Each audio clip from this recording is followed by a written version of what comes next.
Hello everyone. Today we will talk about XAT notification which got released quite recently.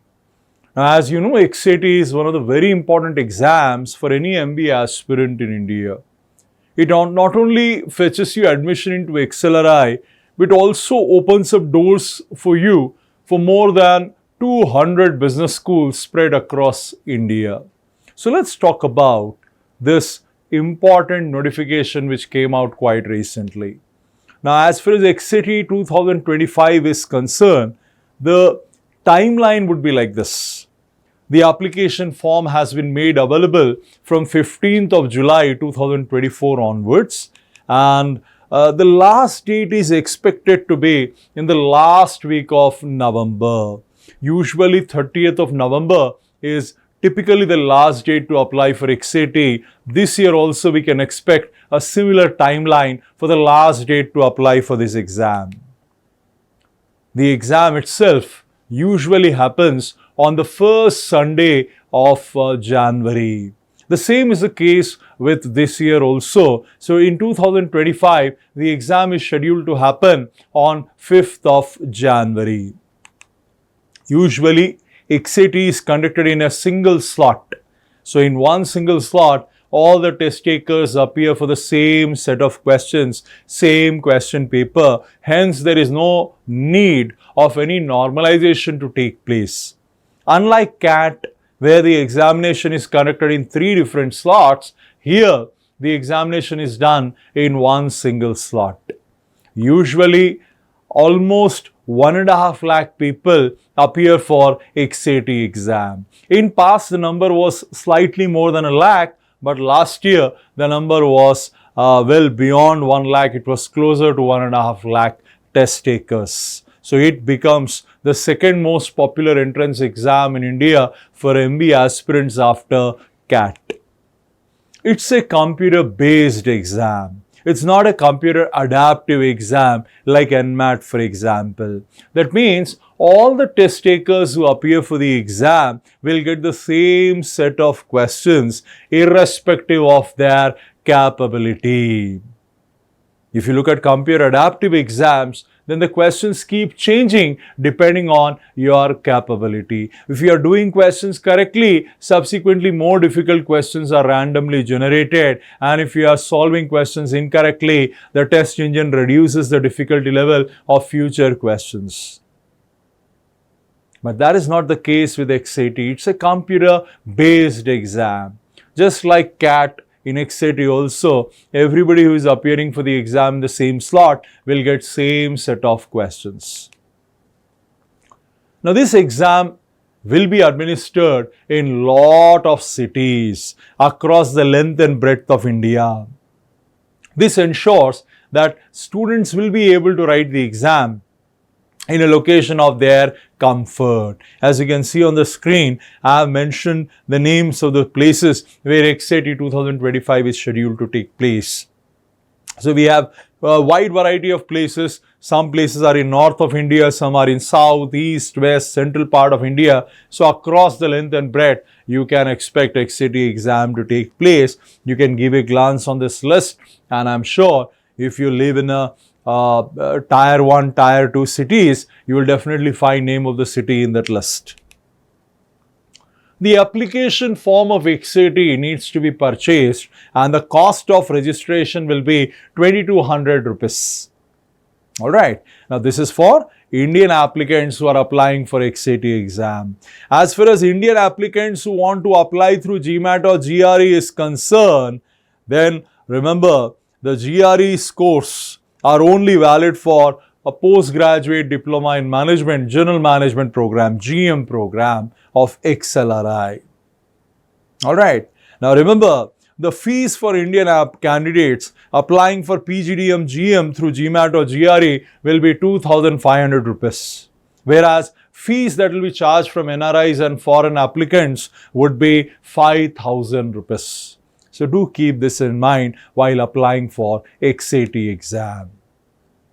Now finally, let's talk about some of the good business schools which will accept XAT scores. So when we write any entrance exam, we obviously are trying to get into a good business schools. So let's talk about some of the good business schools which will accept XAT scores.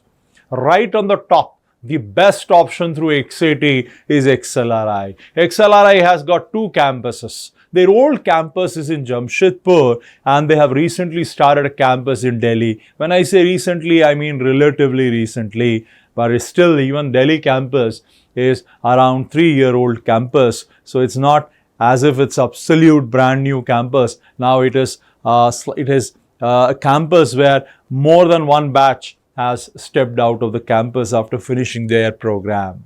Now, one more good option is Xavier University Bhubaneswar, situated in Orissa, popularly known as XIMB. It's also a good option for any MBA aspirant in India. Average salary is around 20 lakhs per annum. Then we have IMT Ghaziabad and IMI Delhi. Both of them have an average pay of around 17 lakhs in 2024. Pretty decent business schools. IRMA, Institute of Rural Management in Anand in Gujarat. It's a brilliant option. They offer postgraduate diploma in rural management. If someone wants to make a career in rural management domain, then for them, this definitely will be one of the very attractive options that they can consider. Moving to south of India, we have got Bharatidasan Institute of Management situated in Trichy. It's a very old business school and pretty decent business school in southern part of India. Then we have Goa Institute of Management situated in Goa, of course. A reasonably good place, average pay of around 15 lakhs per annum. Then we have IFMR, which is based in Sri City in Andhra Pradesh. Again, a decent place for pursuing an MBA program. Then we have LIBA, Loyola Institute of Business Administration, based out of Chennai. That's also a good option if somebody is considering a business school in southern India. Then we have Great Lakes. Now, Great Lakes has got two campuses. They have got a main campus, old campus in Chennai, and they also have a campus in northern India in Gurgaon. Now, you can opt for any of the campuses based on your preference, and both the campuses would accept XAT scores also. Then we have Wellinkar. Wellinkar again has got two campuses. They have a campus in Mumbai. They have another campus in Bangalore. Both of them will accept XAT scores. KJ Somaya, again a old business school in Mumbai. That's also an option to consider. Finally, I have mentioned there NIBM. NIBM is a pretty good college if you want to make a career in banking sector. Pretty good college, reasonably good college if you want to make a career in banking sector. Started by Reserve Bank of India. It has got a pretty good lineage as well. So these are some of the good business schools which accept XAT scores. There are some more business schools which are decent, but because of paucity of time, I want to limit myself to these business schools. But do keep in mind, XLRI is the only exclusively XAT based business school in this list. All the remaining colleges that are there right now on your screen, they accept XAT, but they also accept CAT scores. But it is definitely a good idea to write XAT exam apart from writing CAT, because there are so many good business schools that you can see on your screen which do accept XAT score. And other than that, XAT happens in January. So in case anyone has started their preparation a little late, XAT would fetch them or will provide them around 1.5 months of additional time for their preparation for this entrance exam. So that additional time will make it more convenient for you to crack this exam and get into a good business school. Now, having said so, there are a few additional areas for which you do need to prepare for. For instance, you need to prepare for decision making, you need to prepare for current affairs, and also there will be essay writing in XAT exam. These three things are additional things that you don't find in CAT, but you do find them in XAT entrance exam. So these are certain things that I wanted to convey in this session. Do keep these things in mind, and I want to end my session by again emphasizing the need to apply for XAT if you are someone who is aspiring to join a good business school in India. Thank you everyone for watching this session, and kindly do subscribe to our channel and do hit the notifications button, because we constantly keep uploading videos like this one, which will be very beneficial to any MBA aspirant in India. Thank you everyone.